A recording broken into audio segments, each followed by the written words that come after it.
उल्टे मध्य 1008 महावीर भगवान की जय। संत शिरोमणि आचार्य गुरु श्री विद्यासागर जी मुनि महाराज की जय। परम पूज्य 108 मुनि श्री प्रज्ञा सागर जी महाराज की जय। द्वादशांगिन वाणी माता की जय। अहिंसामय विश्व धर्म की जय।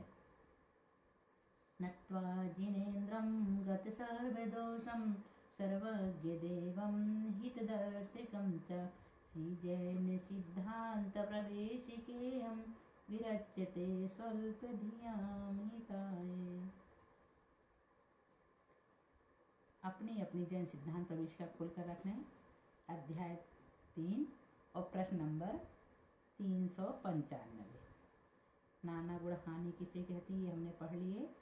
आज हम पढ़ेंगे अन्योन्याभ्यस्त राशि किसे कहते हैं। अन्योन्याभ्यस्त राशि किसे कहते हैं? नाना गुण हानि के प्रमाण की दुगुना कर। नाना गुण हानि के प्रमाण को दुगुना कर परस्पर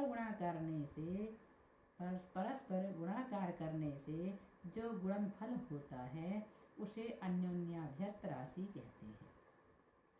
फिर से देखें, नाना गुण हानि के प्रमाण को दुगुना कर परस्पर गुणाकार करने से जो गुणनफल होता है उसे अन्योन्याभ्यस्त राशि कहते हैं। जैसे ऊपर के दृष्टांत में 6 द्वितीय मानकर परस्पर गुणा करने से 64 होते हैं, सो ही अन्योन्याभ्यस्त राशि का परिमाण जानना। आ गया समझ में?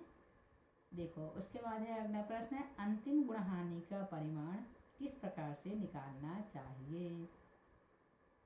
एक घाट अन्योन्याभ्यस्त राशि का भाग समय प्रबंध में देने से अंतिम गुण हानि के द्रव्य का परिमाण निकलता है। जैसे 6300 में एक घाट 63 का भाग देने से जो 100 आए वो 100 ही अंतिम गुण हानि का द्रव्य है। उदाहरण देके इन्होंने समझा दिए हैं। आ गया होगा समझ के। अब कह रहा है अन्य गुण हानियों के द्रव्य का परिमाण किस प्रकार निकालना चाहिए।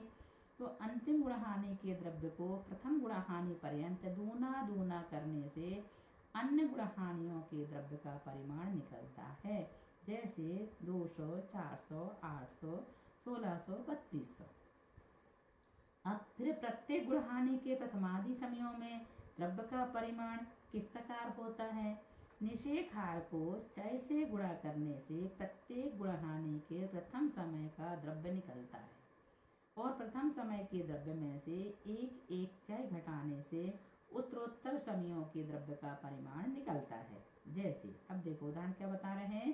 निषेकाहार 16 को चय 32 से गुणा करने पर प्रथम गुण हानि के प्रथम समय का द्रव्य 512 होता है और 512 में से एक एक चय अर्थात 32 घटाने से दूसरे समय के द्रव्य का परिमाण 480, तीसरे का 448, चौथे का 416, पांचवे का 384, छठे का 352, सातवें का 320 और आठवें का 228 निकलता है।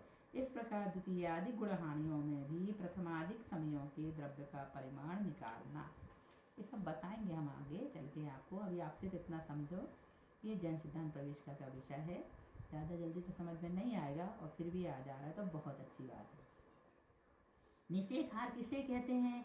गुण हानि आयाम से दुगुने परिमाण को निषेकहार कहते हैं। गुण हानि आयाम से दूने परिमाण को निषेकहार कहते हैं। जैसे गुण हानि आयाम 8 से दूने 16 को निषेकहार कहते हैं। चय किसे कहते हैं? श्रेणी व्यवहार गणित में समान हानि व समान वृद्धि के परिमाण को चय कहते हैं। श्रेणी व्यवहार गणित में समान हानि व समान वृद्धि के परिमाण को चय कहते हैं। इस प्रकरण में चय का परिमाण निकालने की रीति क्या है? तो निषेकहार में एक अधिक गुण हानि आयाम का प्रमाण जोड़कर आधा करने से जो लब्ध आवे उसे गुण हानि आयाम से गुणा करें। इस प्रकार गुणा करने से जो गुणनफल हो उसका भाग विवक्षित गुण हानि के द्रव्य में देने से विवक्षित गुण हानि के चय का परिमाण निकलता है। जैसे निषेकहार 16 में एक अधिक गुण हानि आयाम 9 जोड़ने से 25 हुए।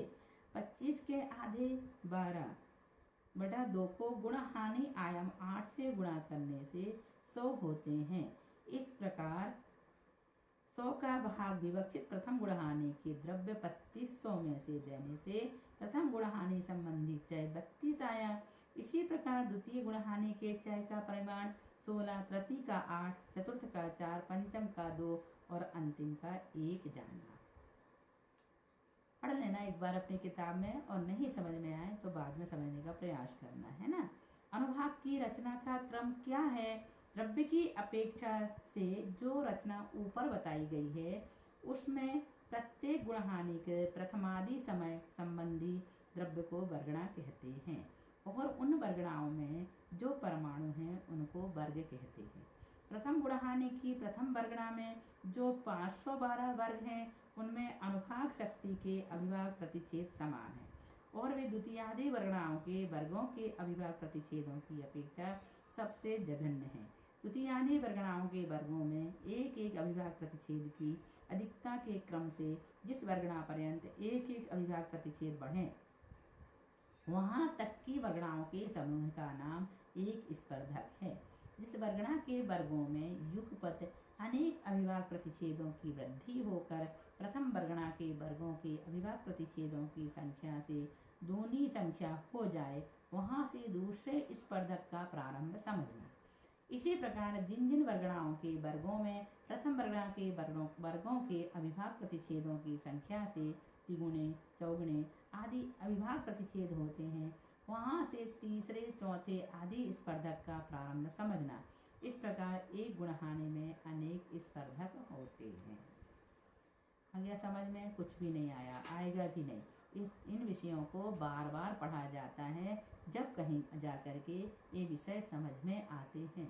इतनी आसानी से इन विषयों को नहीं समझा जा सकता, लेकिन इन्होंने अच्छी तरह से उदाहरण देकर इस बात को समझाया है कि कहीं ना कहीं जाकर ये विषय हमारे दिमाग में बैठ सकता है। तो आप यदि इस विषय को बार बार पढ़ेंगे तो हमें विश्वास है कि ये विषय भी आपको समझ में आ जाएगा। जैसे अन्य विद्वानों को समझ में आया है ऐसे आपको भी समझ में आ जाएगा। कहते हैं ना, कोशिश करने वालों की कभी हार नहीं होती।